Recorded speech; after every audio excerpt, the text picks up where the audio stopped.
अध्याय 12 एक कहानी में सारे। कविता परिचय। प्रस्तुत पाठ में आसमान तथा तारों के संबंध में चर्चा की गई है। व्याख्या। इस परिचय में बताया गया है कि कविता में आसमान और तारों के बारे में बात की गई है। यह कविता उन प्राकृतिक चीजों की कल्पना करती है जिन्हें हम आकाश में देखते हैं, जैसे तारे और उनके अस्तित्व का रहस्य। कवि ने इस कविता के माध्यम से तारों और आसमान के महत्व और उनके साथ जुड़ी एक प्यारी कहानी को दर्शाया है। कठिन शब्दों के अर्थ। संबंध, जुड़ाव, कनेक्शन। चर्चा, बातचीत, विमर्श। आसमान कितना ऊंचा है? कितने ऊंचे हैं तारे? आ जाते हैं, जाने कैसे? एक कहानी में सारे। व्याख्या। इस अंश में कवि ने आसमान और तारों की सुंदरता और रहस्य पर ध्यान केंद्रित किया है। कवि यह सोचते हैं कि आसमान कितना ऊंचा है और उसमें बिखरे तारे कितने ऊंचे हैं। फिर वह इस रहस्य का जिक्र करते हुए कहते हैं कि ये तारे कैसे अचानक एक साथ एक कहानी में आ जाते हैं। यह कविता बच्चों की कल्पनाओं और काव्यात्मक विचारों को उत्तेजित करती है। कठिन शब्दों के अर्थ। आसमान, आकाश।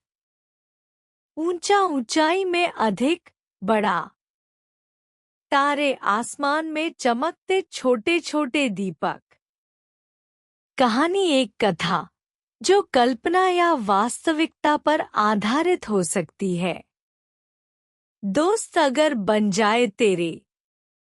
आसमान के ये तारे, तो मैं तेरे जन्म दिवस पर दूंगी सबको गुब्बारे। व्याख्या। इस अंश में कविता की कथावस्तु में एक व्यक्तिगत भावनात्मक पहलू जुड़ा है। कवि कह रहे हैं कि अगर आसमान के तारे उनके दोस्त बन जाएं, तो वह अपने दोस्त के जन्म दिवस पर उन तारे को गुब्बारे देंगे। यह पंक्तियां दोस्ती और प्रेम का प्रतीक हैं, जहां कवि एक कल्पनात्मक और प्यारी स्थिति की कल्पना कर रहे हैं जिसमें वे अपने दोस्त के लिए खास और खुशी से भरी चीजें करना चाहते हैं। कठिन शब्दों के अर्थ। दोस्त, सहायक, मित्र। जन्म दिवस, जन्मदिन। गुब्बारे, हवा से भरे रबर के बर्तन जो हवादार होते हैं। मजा आएगा तब तो कितना। जाएंगे जब घर तारे। आसमान में तारों के संग होंगे कितने गुब्बारे। व्याख्या। इस अंश में कवि ने एक कल्पनात्मक दृश्य की कल्पना की है।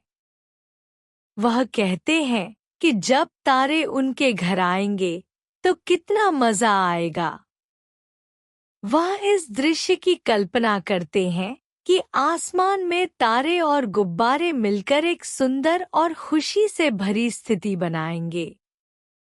यह पंक्तियां बच्चों की कल्पनाओं और खुशी को व्यक्त करती हैं, जहां तारों और गुब्बारों का मिलन एक सकारात्मक और मनमोहक दृश्य बनाता है। कठिन शब्दों के अर्थ। संग, साथ। मजा, आनंद, खुशी।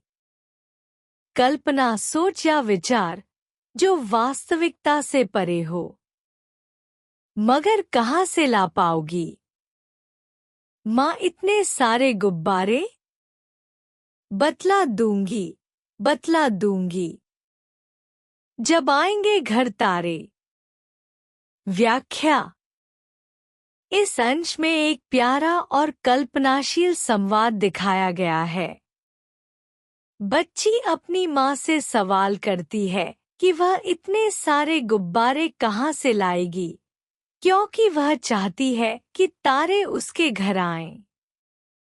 माँ का उत्तर है कि वह उसे तब बताएंगी जब तारे सचमुच उनके घर आएंगे। यह संवाद माँ बेटी के बीच एक सजीव और कल्पनाशील बातचीत को दर्शाता है, जिसमें एक बच्ची अपने अद्भुत विचारों के साथ अपनी माँ से सवाल करती है। यह हमें बच्चों की अद्भुत कल्पना शक्ति और उनके मन की मासूमियत को दिखाता है। कठिन शब्दों के अर्थ। घर, गृह, निवास। बतला दूंगी, बताऊंगी, समझाऊंगी। संदेश। माँ बेटे के प्यार को दर्शाया गया है। व्याख्या।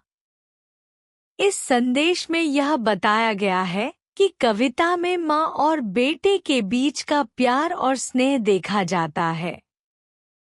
जब बच्ची अपनी माँ से तारों और गुब्बारों के बारे में सवाल करती है, तो माँ उसे प्यार और स्नेह से समझाती है। यह संदेश हमें यह सिखाता है कि माता-पिता और बच्चों के बीच सच्चा प्रेम होता है, जो उनकी बातचीत और एक दूसरे के साथ समय बिताने के तरीकों में साफ दिखाई देता है। कठिन शब्दों के अर्थ। प्यार, स्नेह, अपनापन। दर्शाया गया, दिखाया गया, व्यक्त किया गया। निष्कर्ष, समरी। इस कविता में कवयित्री ने आकाश और तारों के संबंध में अपने विचार व्यक्त किए हैं। कविता में आसमान के ऊंचे और चमकीले तारों को दोस्त बनाकर जन्मदिन पर उन्हें गुब्बारे देने की कल्पना की गई है। कवयित्री उत्साहपूर्वक सोचती है कि अगर उसके तार दोस्त बन जाएं, तो वे मिलकर कितनी मजेदार बातें कर सकते हैं और कितने गुब्बारे उड़ाएंगे। लेकिन अंत में उसे यह एहसास होता है कि इतने सारे गुब्बारे लाना संभव नहीं है, जिससे माँ से सहायता की आशा करती है। इस प्रकार कविता में माँ बेटे के प्यार और सहयोग की भावना को दर्शाया गया है। मुख्य संदेश। माँ बेटे का प्यार। माँ और बच्चे के बीच गहरा और स्नेही संबंध होता है, जहाँ माँ अपने बच्चे की इच्छाओं को समझती है और उसकी मदद के लिए हमेशा तैयार रहती है। सहयोग और समर्थन। किसी भी बड़ी इच्छा को पूरा करने के लिए सहयोग और समर्थन आवश्यक होता है। माँ की सहायता से बच्चे की कल्पनाएं साकार हो सकती हैं। कल्पना की शक्ति। बच्चों की कल्पना और सृजनात्मक सोच उन्हें नई ऊंचाइयों तक ले जा सकती है। तारों को दोस्त मानकर कवयित्री ने अपनी कल्पना को सुंदर रूप दिया है। सपनों की पूर्ति। सपनों को पूरा करने के लिए प्रयास और सही मार्गदर्शन की आवश्यकता होती है। माँ का समर्थन बच्चे को उसके सपनों को साकार करने में मदद करता है। प्रेम और समर्पण। प्रेम और समर्पण से हम किसी भी चुनौती का सामना कर सकते हैं और अपने लक्ष्यों को प्राप्त कर सकते हैं।